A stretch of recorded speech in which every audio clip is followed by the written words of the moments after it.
Hello and welcome to a Celtic State of Mind live match coverage. Tonight we've got Bayer Leverkusen versus Celtic in the Europa League.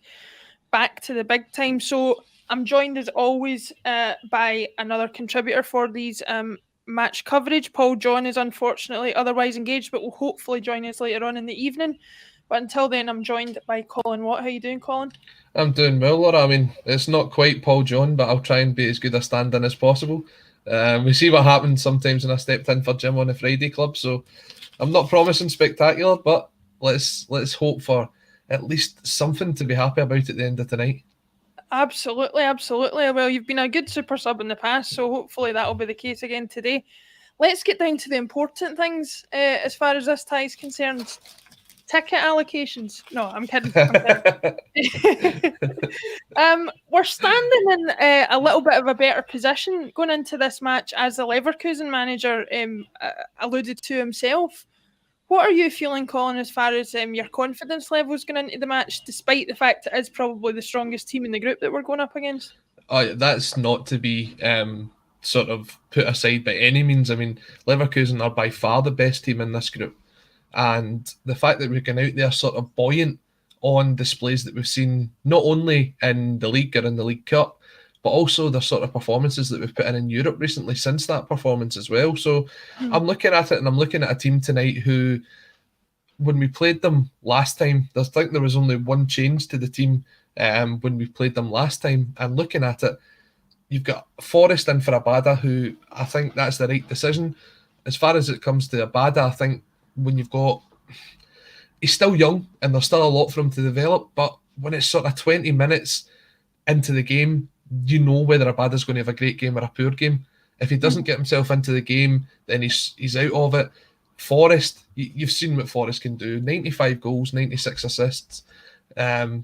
He's a great asset to have to that team, and having an option like Abada to come off the bench as well is massive for us. For me, where the game is going to be won or lost this evening is in the midfield.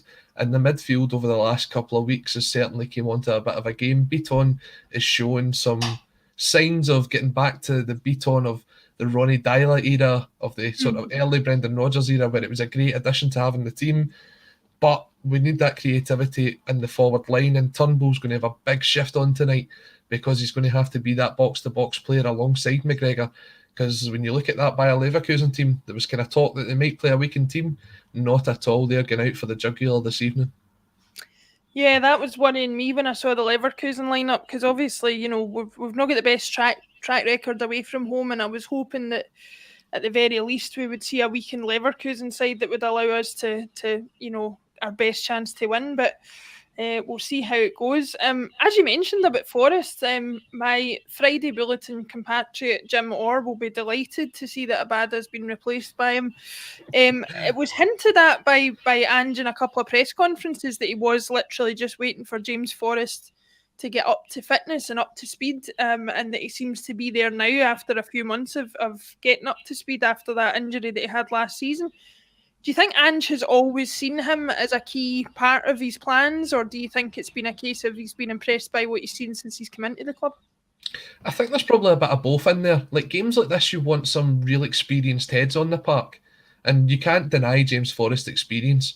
The amount of kind of trophies that he's won at Celtic, the games that he's put in there. Yes, he's had these injury problems, but when you've got someone like that in your arsenal, you want them to be on the front line for you. You want them to be your go-to guy. Abada's start to the season probably put him ahead of James Forrest in the pecking order because of the way he came in flying.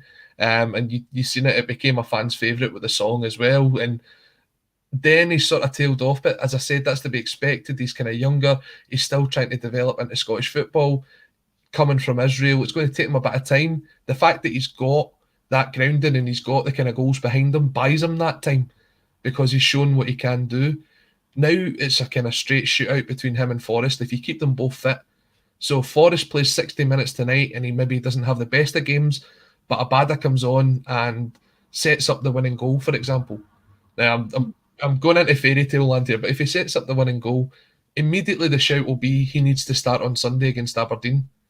And that's the idea of competition, and that's exactly what we need in this squad, because people will say there's not a depth to the squad. But in the positions that we do have the depth, you need each other to push and make them better players, so that you know that when you have that bad performance, you're straight back out the team again, and you've got to fight to get it back. And that's something we've not had at Celtic for a couple of years now. It's definitely not something we've had at Celtic, and arguably there are players like James Forrest and like others who I think have been better for being pushed and have maybe slacked off slightly when they haven't had that competition, and the shirt has always been there. So I'm sure James Forrest will be looking at Abada, and it's funny to say it in this way, but you know, James Forrest is one of the elder statesmen of the squad now, and he'll be thinking, I've got to fight these young guns for my position. So it's going to be interesting to have a look at.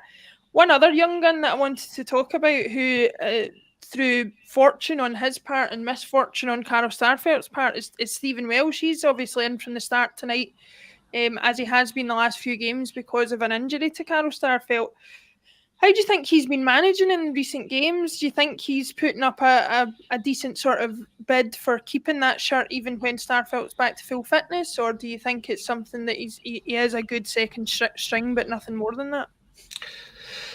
It's a difficult one because, to be honest, he hasn't put a foot wrong. And I think a lot of people, when you look at it, they would probably pick Welsh over Starfelt, although I do feel as if Starfelt has come into a bit of a game over the last kind of while before he picked up his injury. And he was putting a bit of a partnership together alongside CCV at centre-half. So it's difficult in that sense. I've always said that Welsh still isn't at the level he's going to be. I think he's going to kind of get to this level here and it's going to peak. And that might be good enough for him to play maybe 10, 15 games a season for Celtic. But when you're playing games like tonight, you kind of think, well, he needs to get that performance that goes above the level that he's capable of. And you'll get performances like that. We've seen it from the likes of like Anthony Ralston this season. A lot of times you said he's been performing above any sort of level that we could have expected of him.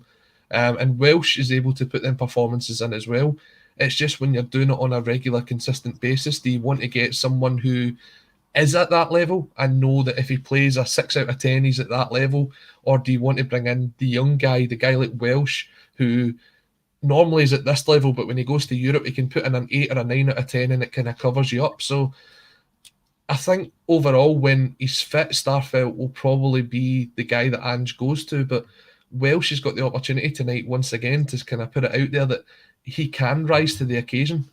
And we'll look forward to seeing it. I think he's going to have a big job on his hands tonight. After that first game at Celtic Park, you look at where Leverkusen scored their goals. They were coming down the two flanks. So both Ralston and Juranovic are going to have to probably sit a bit deeper than what they want to if they're going to try and get the ball. And if they come out of position, you're looking at CCV and Welsh having to kind of go out to the wide areas to try and win the ball back. It could be a tricky one. You're hoping Beaton maybe slots just back in to cover them for tonight. Otherwise, you saw what happened when Leverkusen get down the wings. They can cause a lot of trouble to a lot of teams. They absolutely can. They've got pace to burn. They are a team who, throughout the years, actually, even back to much earlier times, have always been a very physically strong side. When you think back to Deisler and Ballack and players like that who played for them previously, and that's, you know, you're talking 15, 20 years ago now, but they always seem to have those engines in the midfield who drive forward, and we're definitely going to have to deal with that from a defensive point of view, so it'll be interesting to see. Looking at the back line again, to talk about the one defender that we haven't talked about who's picked in the team, Cameron Carter-Vickers. I think he's getting the plaudits he deserves now, but he spent a lot of the early time at Celtic kind of being overshadowed by, as defenders often are, by the more exciting forward options that we had in Jota and Furuhashi. Everybody would love us to sign Jota on a permanent basis. We're thankful we have Furuhashi on a permanent basis. How vital for you is it that we get CCV on some sort of permanent deal either in January or in the summer? Absolutely. It's up there as much as in importance as getting a deal for Jota over the line. We've looked for this sort of commanding figure at the heart of the centre backs for a number of years now. We thought we might have it in Julian, but Julian unfortunately gets injured, sometimes going out to pick up the milk. So it's the guy's came in, he's done a sturdy job. You're seeing the years of experience that he's built up playing in the Championship down south, and a lot of people will say, well, it's not that great a league. It's under the Premier League. He wasn't playing for Premier League teams, but it's playing men's football. It's getting that experience of coming up against guys that are playing week in and week out. And you look at the money that's spent in that Championship now. There's teams spending like £20 million on players.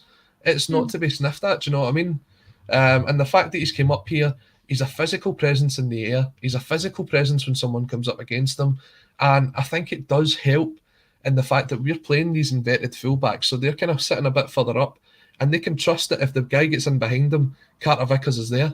I remember being at Easter Road a couple of weeks back when Martin Boyle played the ball through to Kevin Nisbet. Now, Kevin Nisbet's a quicker striker than Carter-Vickers as a defender, but Carter-Vickers' positioning got him in there so that he could intercept that ball and stop it from going through. That footballing intelligence is something which you really need for a centre-back, and Carter-Vickers has shown it in abundance. For me, considering the fee that you're talking about, somewhere in the region of £2 to £3 million, it's a no-brainer. He's a young guy as well that's going to develop. I mean, you're talking about across the city, they're talking about Goldson leaving. Carter-Vickers is twice the player Goldson is, and the money that they're even considering talking about for him.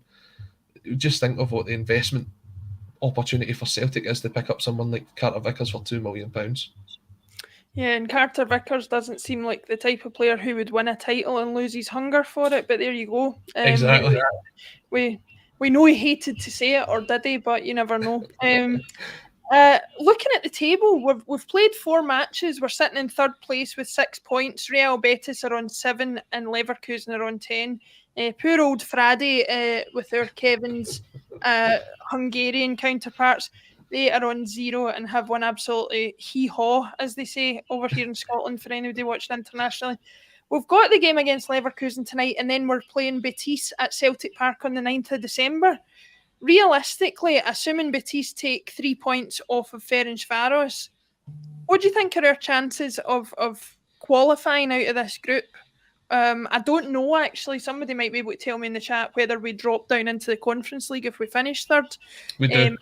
We do, yeah. Right. So there's certainly going to be football after Christmas, but what do you think are our chances of getting into 2nd place in the group, or even whether you want that or whether you want to have a spin at this new competition? I'm probably going to be put down as a pessimist. I would rather go for the Conference League. And the reason I would rather do that is you look at some of the teams that's coming through there, and they're kind of at a level that you think, do you know what? By the time February comes round, Celtic could be in a position to beat them and go on a bit of a run, get their own coefficient up, forget the league's coefficient, get their own coefficient up so that when it comes to the draws, you can hopefully get a more favourable draw. People will be desperate for us to get into the Europa League last 32 or round of 32 knockout, whatever it's called, because it's all changed this year. But I don't really fancy getting to February, playing a team that finished 3rd in the Champions League and then just being the end of it. Celtic's not won a knockout tie in Europe since 2004. I'd quite like that to end this season, and if that means you've got to go into the Conference League to do it, so be it. You're going to get a couple of games against a team from probably the lower echelons of Europe. That's not to say they should be underestimated by any sense. I think that you will still have to raise your game to beat them, but it's a chance to kind of get that monkey off our backs, and the fact that we've not won in that period of time. It's all about improvement from last year, and the fact that we've made it past Christmas this year in Europe is an improvement. So we'll just keep going along with that. And actually, I forgot to say when we started, a happy Thanksgiving to all of our American viewers that are watching. I know there is a couple of some people coming in from Seattle watching. They'll be enjoying this before they sit down to their turkey dinner tonight. So a massive happy Thanksgiving from everybody here at A Celtic State of Mind. Well, just to briefly venture away from football last night, I burst out laughing watching the news last night because apparently there's some form of avian flu going about and the turkeys are literally having to self-isolate for Christmas, which is mental to me. But anyway, that just sums up the last couple of years in a nutshell, I think. But looking at the way things have gone in recent weeks, we are picking up momentum. Ange seems to be very happy in his role, a lot happier than he was at the start. he's certainly taken no prisoners in his press conferences, and he seems to be really enjoying life in Scotland. Are you sort of encouraged by what you see in terms of where we're going in general? Do you think that the patience that everybody was that he was wanting everybody to have at the start of his reign is being paid off now, or do you think there's still quite a bit of work to do? I think considering how we started the season to where we are now, I think it's got to be said that it's a good bit of progress. But there's always that sort of thing in the back of your mind where you should never be happy where you are because you always want to improve. And I'm pretty sure Ange is like that as well. I think he's desperate to get to January to get a couple more bodies in. We've already seen the names that we've been linked with. So this is stage one for me. And I'd say stage one's been very successful. It's not been the sort of eye-catching football all the time like we saw in the first two home games at Celtic Park or the game at Dens Park a couple of weeks ago, but it shows a kind of sign of where we can get to. There is things that still need to be improved. We saw that both games against Livingston, some of the other games away from home and at home where we've struggled to break teams down. That'll be the sort of key to the success of this season, is to overcome the obstacles that you saw in phase one of the project, and in phase two, when January comes round, to work on how to improve them. Now, there's a long way to go, obviously, between now and January. I think we've got another 10 games after this.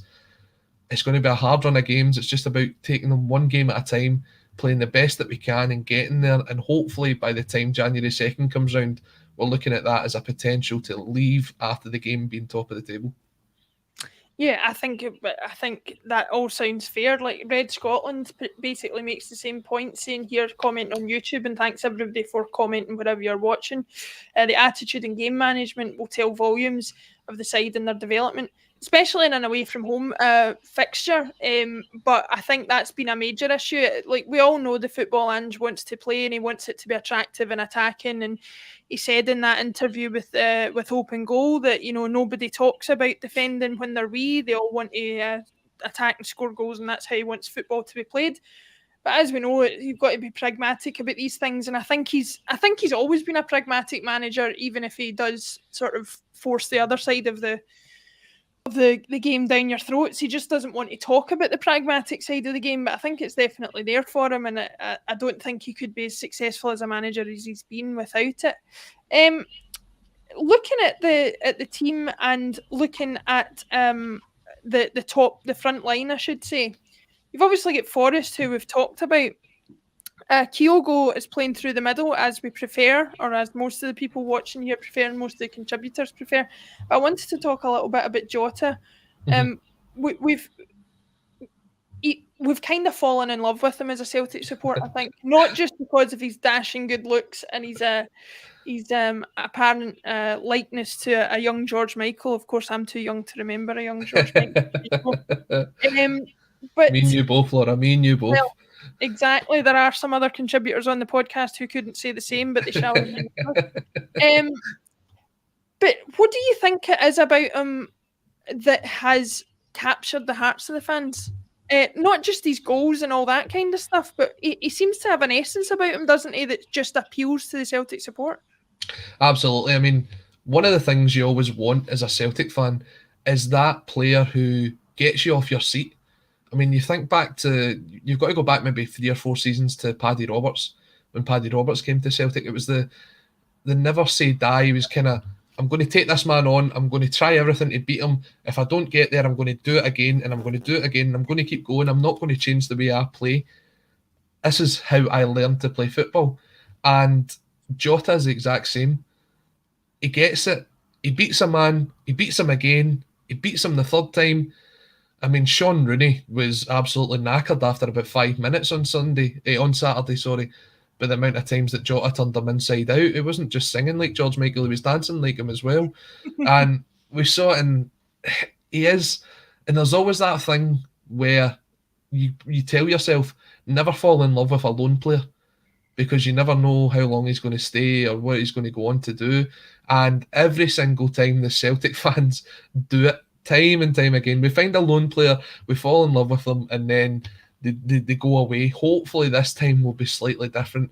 I'm going back to guys like Craig Bellamy, like Robbie Keane, like Paddy Roberts.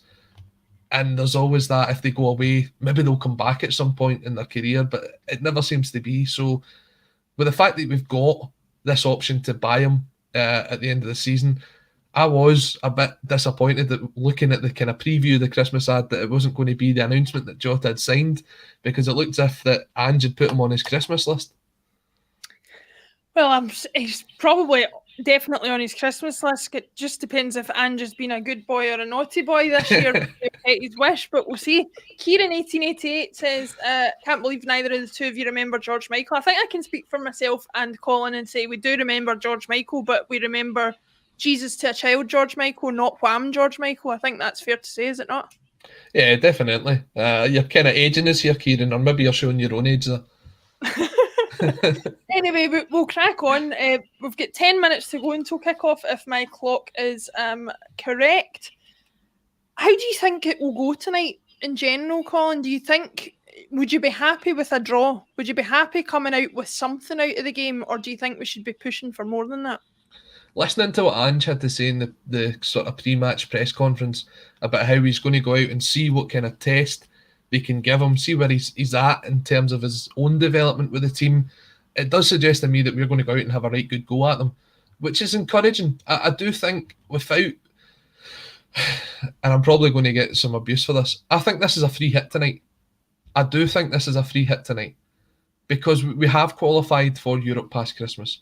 And a lot of people will want to say that, right, okay, but you need to focus on the Europa League. You need to play in the style of getting to the next round.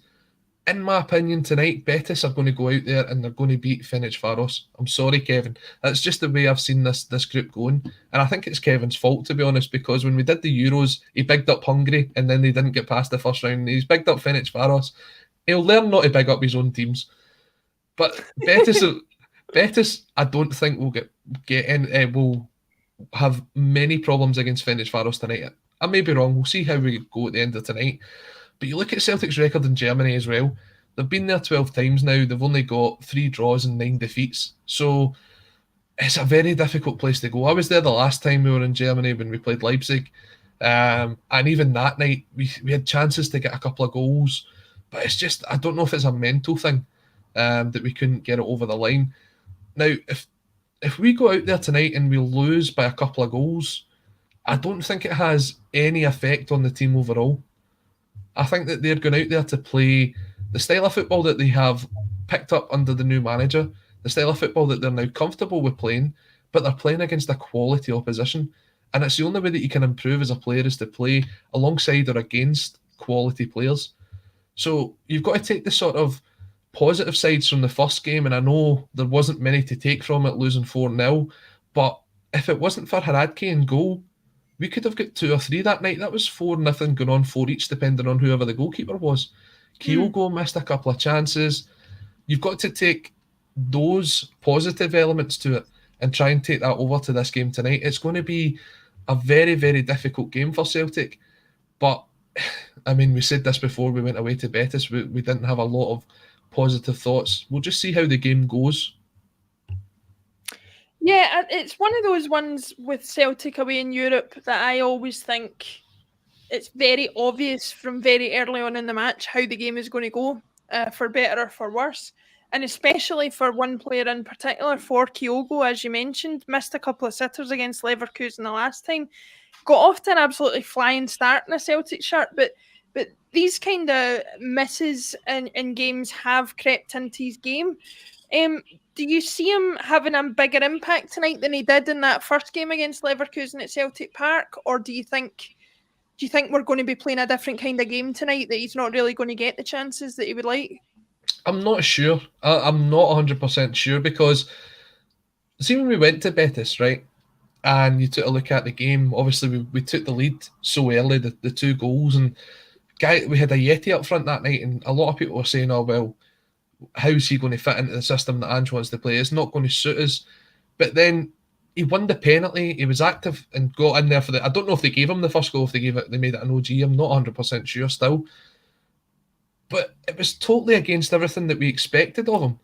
Now, tonight, I think, could be the exact same thing. It's whether we play and we get the chance to pass the ball about and play the style of football that we've been used to playing, or whether it's going to be a sort of counter-attacking style. So if we're going to be counter-attacking, we've got to try and get in behind. So then your front three, with the pace that they've got to burn, that's where that's going to come into it. Whether we close them down, the high press, whether that comes into it or not, or whether we're going to be on the back foot a lot of the time. It's very difficult to know before the ball's been kicked. And if you're looking at it on paper, you would say that Leverkusen should be the team that comes out there and they sort of control the game. But, and just as Moravchik25 comes in here to say, it could be like a basketball game tonight, both playing to win, home and away, up and down the park all night. It could be a great game of football. Here's hoping, to be honest, because I think that would suit us. I think it would suit us because I think, as you've said before, and as other people have mentioned in the past, we definitely do thrive on a counter-attacking game at the moment, and it's definitely where one of our strengths lies. And if we can get Leverkusen to commit forward and hit them on the break, then that's definitely a way in which we can have chances.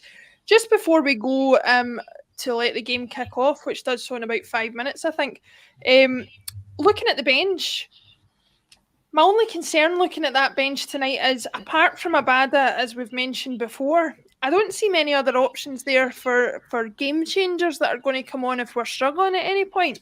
Do you see anybody there that can really come on and make a difference apart from Abada, or is it a case of we've put out our best 11 and we'll have to see how that goes? Yeah, I'm looking at that now and I'm thinking, yeah, I think you're spot on. I just bigged up a Yeti there, but he's not played any minutes since. Like, Mikey Johnson potentially could be, and Mikey Johnson's one that very much splits the Celtic fan base at the minute. A lot of people will say, well, he's had his chance, he's not really shown anything. Others will say he's still young, he can make his development up there. A chance, if he gets a chance like that tonight to come on, and he scores, then the boost that'll give his confidence. And it'll probably get him back in amongst the running of the squad as well. We've got the 5 subs tonight. I couldn't pick 5 out there that I would throw on to try and change the game, to be perfectly honest. McCarthy, I know Paul's kind of thinking that McCarthy's going to come on to a game at some point, but I don't see it. Sorrow, maybe if you're trying to defend something towards the end of the game, do you throw him on? Young Montgomery, Scales, there isn't a lot there. And I think that shows you, if you're looking at where your improvements need to come in the January transfer window, when you see our European bench, that sort of lays it out in front of you. A lot of young players who you wouldn't turn to if you needed to try and change the game. This is where your improvements need to come in January. I mean, there's Barkas not even in the squad. He's long gone out the door. He will be gone in January. There's others that haven't made that squad as well that you're thinking, do you know what? With the exception of those that are injured, I don't think we'll see them kick a ball again for Celtic. Yeah, I mean, people feel free to correct me if I'm wrong, but I don't think we even saw Barkas make the team sheet for the Christmas advert, so God knows how he's going to get on the pitch. Oh no, he was there. I saw him. He was there. I mean, I think he dropped something, but he was definitely there. Do you know, for all the jokes that were going around, I thought they'd be brave to try that one, but obviously they did. I'll need to watch it back and see if I can spot him. But we're going to leave it there. On a more positive note, Colin, give us a prediction for the score. I'm going to try and go out there and be positive. I'll go with a 2-each draw. Excellent. I'm going to back you on that. I'm going to say 2-each as well. And we're going to score first, so it's going to let us dream for a little bit before we... Just before we wrap up, I did remember it the last time we played away from home. I think it's been, was it 8 or 9 games in a row away from home that we scored the first goal? So I'm backing that one, Laura. I like that. Yeah, no, I love my stats, not as much as Alan does, but I do love them, so we're going to go with it. Thank you, everybody, for watching. If you're anything like me, you're going to have to go and fire your tea in the microwave before the game kicks off, so I'll let you go and do that. Join us at halftime for the halftime coverage and full time, where we will hopefully be joined by the big man Paul John Dykes. Until then, mon the hoops. Take care, guys.